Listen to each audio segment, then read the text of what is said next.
Chapter 17, I presume.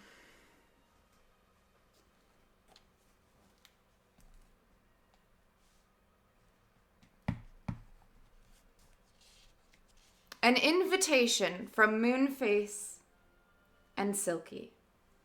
And thank you, JB McCool. It's definitely got to be one of my favorites on the whole of the planets. I don't know. Do they call it an album? It's not really an album.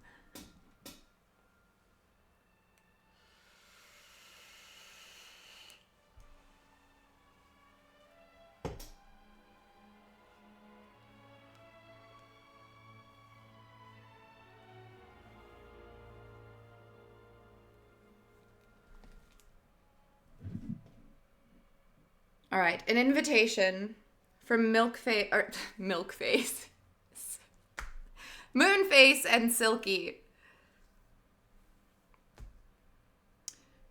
Nobody had really enjoyed their visit to Rockingland, which had been a mistake anyhow. They sat in Moonface's house, untying their cushions from their backs and fronts, and looking at all the bruises they had got. "What shall we do with these cushions?" said Bessie, that we stole.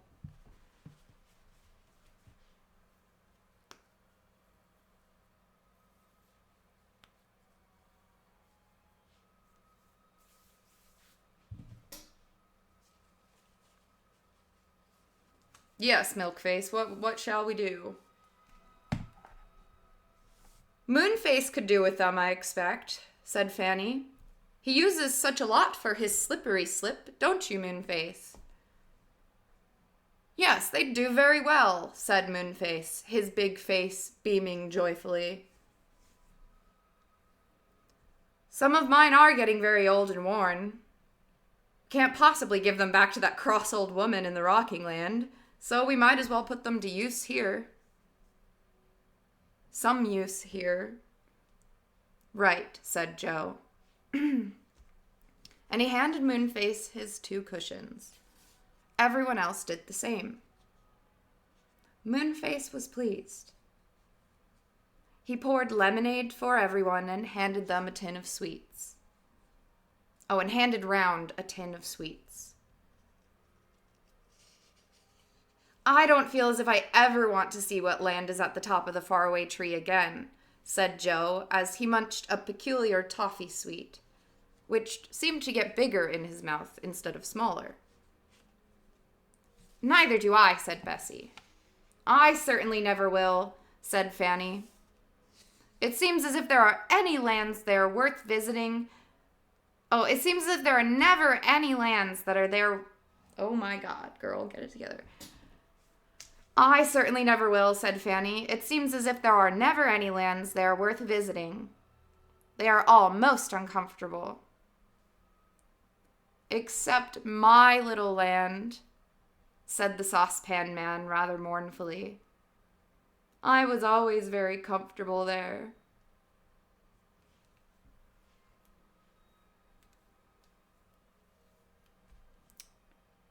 Joe's sweet was now so big that he couldn't say a word. Then it suddenly exploded in his mouth, went to nothing, and left him feeling most astonished. "Oh dear, did you take a toffee shock?" said Moonface, noticing Joe's surprised face. "I'm so sorry, take another sweet."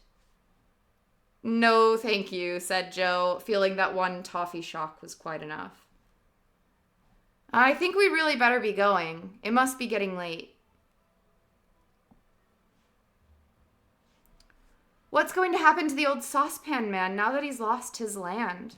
asked Bessie, picking up a yellow cushion, ready to slide down the tree. "Oh, he'll live with Mr. What's-his-name," said Moonface. "Hello, he's taken a toffee shock by mistake. Watch him, do."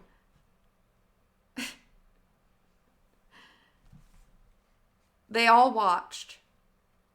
The saucepan man's toffee shock, had got enormous and was about to explode. It did, and went to nothing in his mouth. The saucepan man blinked his eyes and looked so astonished that everyone shouted with laughter. "That was a toffee shock you were eating," said Moonface. "A coffee clock?" said the saucepan man, even more surprised. "Dear me." "Come on," said Bessie, giggling. "It's time we went." "See you another day, Moonface. Goodbye, saucepan man." She shot off down the slide, round and out of the trap door at the bottom. Then Fanny slid off, and then Joe. "Goodbye," he called. "Goodbye."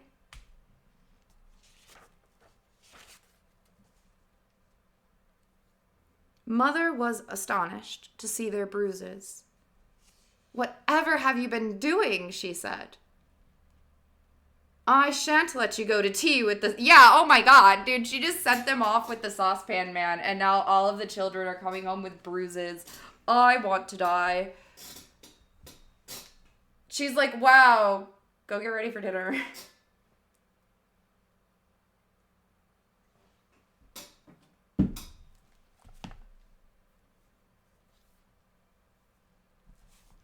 "Whatever have you been doing?" she said. "I shan't let you go to tea with the saucepan man again if you come home like this. And how dirty your clothes are." "So, you're grounded."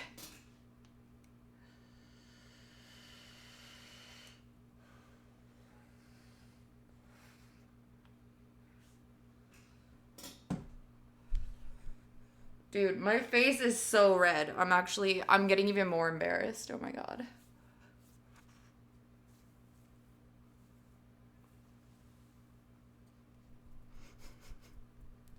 Why is it like this? I feel like it's a mixture of factors.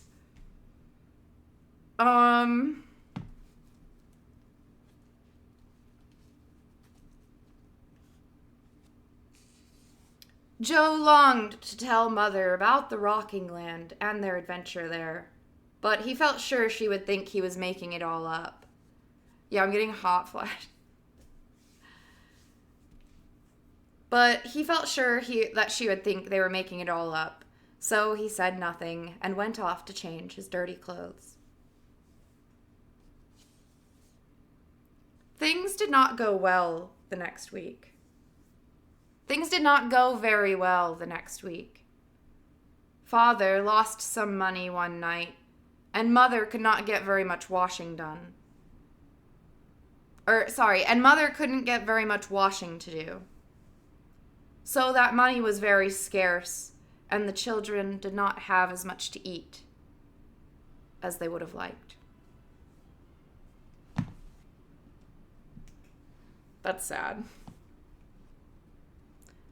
"If only we could have a few hens," sighed Mother. "They would at least give us eggs to eat, and a little goat would give us milk." "And what I want is a new garden spade," said Father. "Mine broke yesterday, and I can't get on with the garden. It's very important that we grow as many vegetables as possible, for we can't afford to buy them." And to make things worse, their father was very cross with them for having spoilt their clothes the day they had gone off with the saucepan man. "If that's the way you treat the only nice clothes you have, you will just stay at home and not go out at all," he scolded. They did get grounded. The children did not like being scolded, and Bessie mended their clothes as nicely as she could. 2 weeks went by, and the children had not even had 2 hours to themselves to go and see Moonface. "He'll be wondering what has happened to us," said Fanny. Moonface certainly was wondering. He had waited each day and each night to see the children, and he and Silky wondered what was the matter. "We'll send the barn owl with a note to tell the children to come quickly," said Silky at last. So she slipped down the faraway tree to the hole where the barn owl lived. She knocked at his door, and he pecked it open. "What is it?" he asked in a hoarse voice. Oh, good. I'm already doing that voice. "Oh, Barney, dear, will you take this note to the children at the little cottage over by the wood?" asked Silky in her sweetest voice. "You're going out hunting tonight, aren't you?"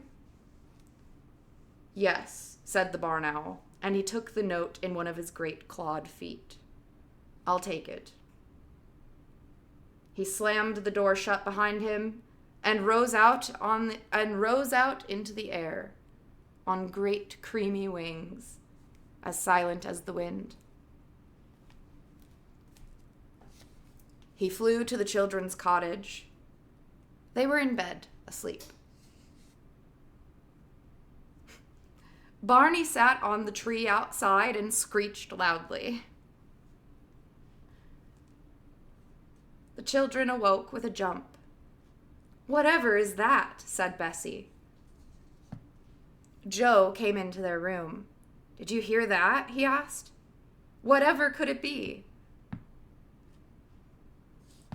The barn owl screeched again.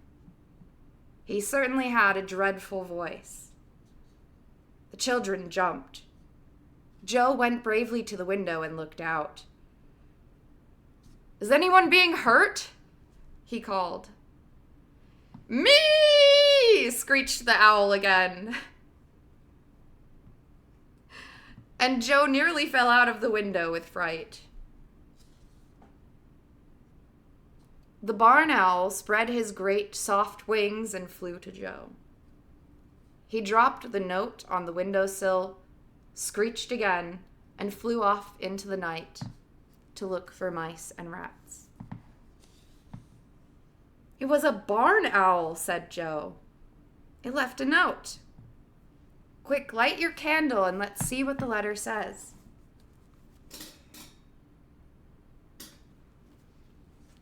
Another nice picture to look at.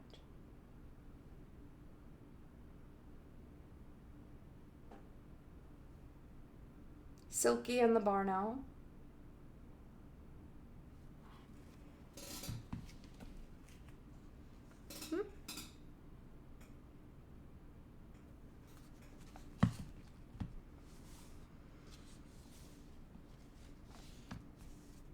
They lighted the candle and crowded round the note.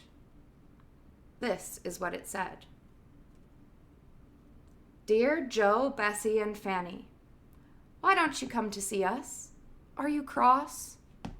Please come soon, 'cause there is a wonderful land at the top of the tree now.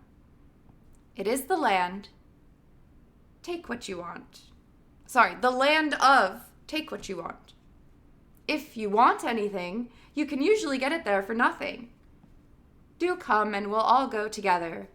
Love from Moonface and Silky." "Ooh," said Fanny, excited. "The land of take what you want? Well, I'd like to get a few hens." "And I'd like a goat," said Bessie. "And I'd like a new spade for father," said Joe. But then he frowned. "I'd quite made up my mind not to go to any more of those strange lands," he said. "You simply never know what might happen there. We'd probably better not go." "Oh, Joe," cried Bessie, "do let's. After all, if there is a nice land, we might as well visit it." "Shh, you'll wake Mother," said Joe. "We'll see tomorrow what happens. If we can get some time to ourselves, we'll go and ask Moonface if the land is really safe to go to. Now, we'd better go to bed and sleep." But they didn't sleep much. No, they were all wondering what the land of Take What You Want was like, and if they were really going to visit it tomorrow.